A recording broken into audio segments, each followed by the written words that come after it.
जिंदाबाद इंकलाब जिंदाबाद जिंदाबाद जिंदाबाद। आवाज दो हमें आवाज दो हमें हरजोर जुल्म के टक्कर में संघर्ष हमारा नारा है। हरजोर जुल्म के टक्कर में संघर्ष हमारा नारा है। आवाज दो हमें है। 15 मई से लगातार अनिश्चितकालीन हड़ताल पर बैठे हुए हैं पटवारी संघ द्वारा।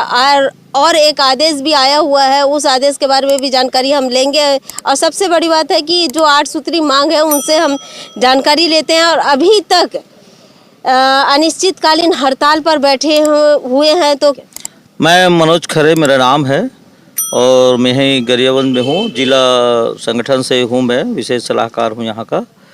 और हमारी 8 सूत्री मांगे, हम ये हड़ताल हम आज से नहीं कर रहे हैं। ये हमारी मांग 2020 से है।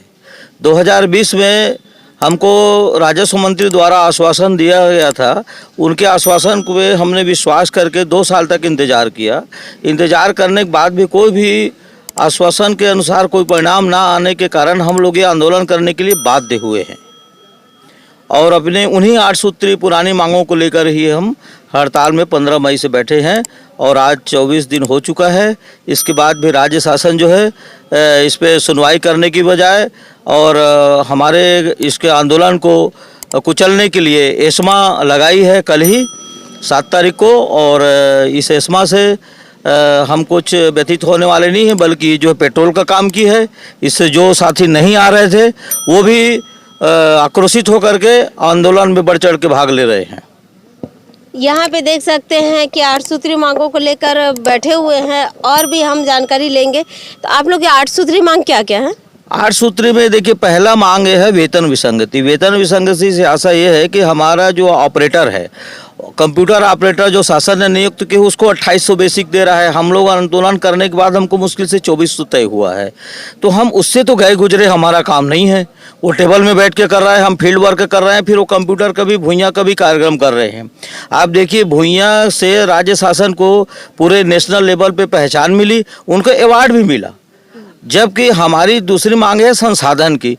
अब हम ऑनलाइन सब काम कर रहे हैं तो हमको कम से कम कंप्यूटर चाहिए, प्रिंटर चाहिए, स्कैनर चाहिए। कोई संसाधन राज्य शासन नहीं दे रही है। हम अपने खर्चे से अपने बच्चों का पेट काट करके संसाधन जुटा करके राज्य शासन का काम कर रहे हैं।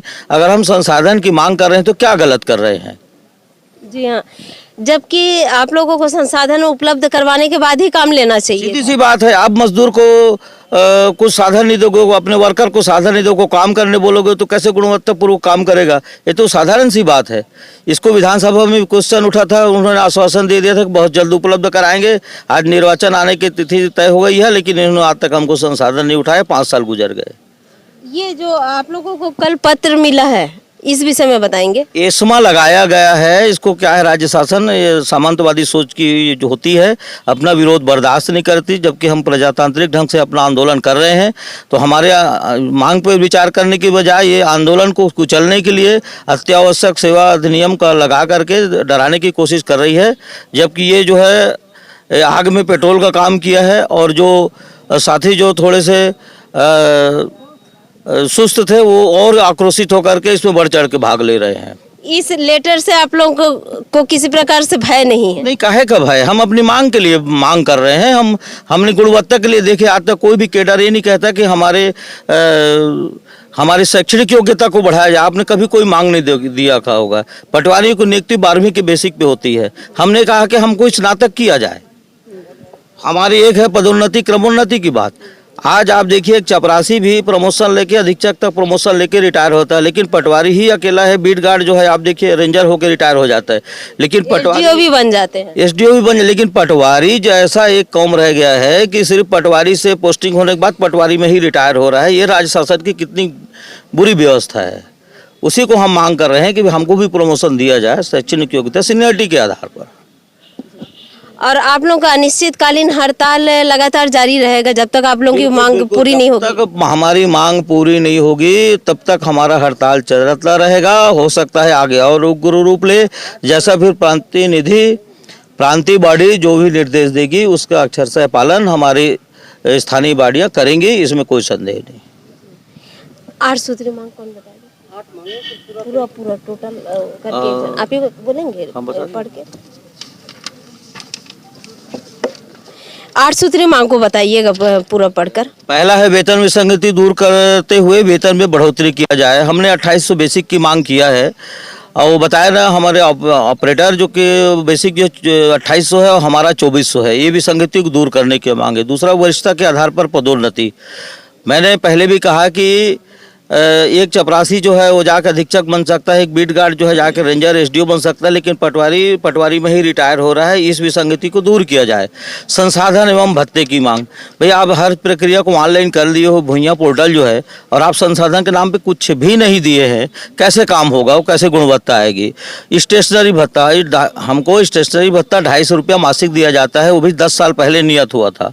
जब महंगाई इतनी बढ़ गई तो क्या स्टेशनरी भत्ता नहीं बढ़ना चाहिए? अतिरिक्त प्रभार के हल्के का भत्ता, हम इसमें 250 रुपया नियत है। बताइए आज की डेट में हम तो कहते हैं हमको आप अतिरिक्त प्रभार ही मत दो। भाई एक पटवारी का हमको तनख्वाह दे रहे हो तो एक हल्का में पदस्थ कीजिए, हम कहाँ मना कर रहे हैं। लेकिन आप 2-2, 3-3 हल्के का प्रभार दे रहे हो और उसमें हमको 250 रुपया भत्ता भी नहीं मिल रहा है। तो इसको अगर आप ज़्यादा वर्क ले रहे हो तो जैसा काम करा रहे हो वैसे उसका भत्ता का निर्धारण किया जाए और पटवारी भर्ती हुई योग्यता स्नातक किया जाए। हमारा कहना है ऐसा, हमारा पहला संघ है जो योग्यता बढ़ाने की बात कर रहा है। दूसरे लोग कहते हैं हमको कुछ छूट दो, हम कह रहे हैं कि 12वीं की जगह हमको स्नातक का मान्यता, शैक्षणिक योग्यता उसको स्नातक किया जाए।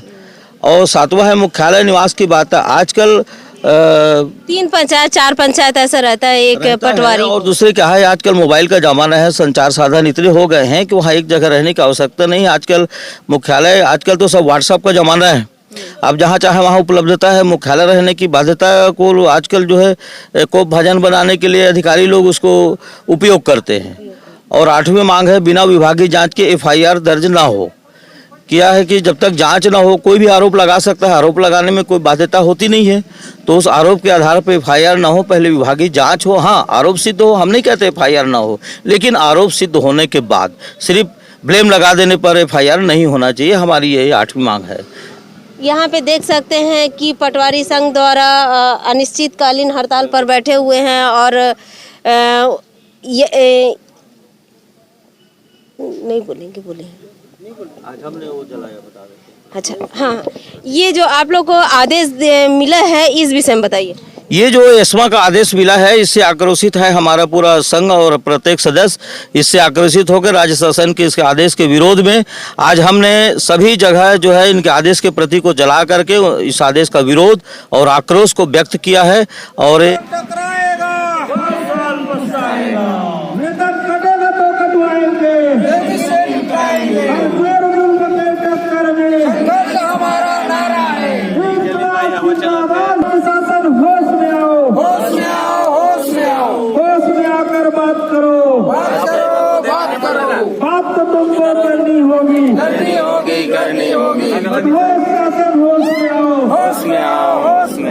जो रोटी दे न सके वो सरकार निकम्मी है, वो सरकार निकम्मी है, वो सरकार बदलनी है, ये सरकार निकम्मी है, वो सरकार बदलनी है।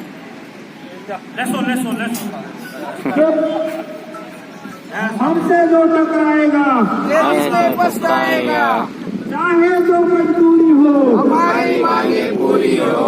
हर जोर जुल्म के टक्कर में संघर्ष हमारा नारा है, हम अपना अधिकार मांगते, नहीं किसी से भीख मांगते। पदोन्नति लेके रहेंगे, लेके रहेंगे, लेके रहेंगे। नीट भत्ता लेके रहेंगे, लेके रहेंगे, लेके रहेंगे। 2800 ग्रेड पे लेके रहेंगे, लेके रहेंगे, लेके रहेंगे। ये आदेश से हमारा संघ कतई विचलित होने वाला नहीं है। यहाँ पर आदेशों को देख सकते हैं कि जिस प्रकार से कल उनको आदेश मिला है और आज आदेशों को जलाकर भी पटवारी संघ द्वारा बताया गया है कि हम लोग इस आदेश से डरने वाले नहीं हैं और बल्कि हमारी मांग अगर पूरी नहीं हुई तो अनिश्चितकालीन हड़ताल पर रहेगी और उग्र आंदोलन के तौर पर भी बताया जा रहा है। यहाँ पर मैं हूँ दीपिका बरई, आप देख रहे हैं धरोहर संदेश।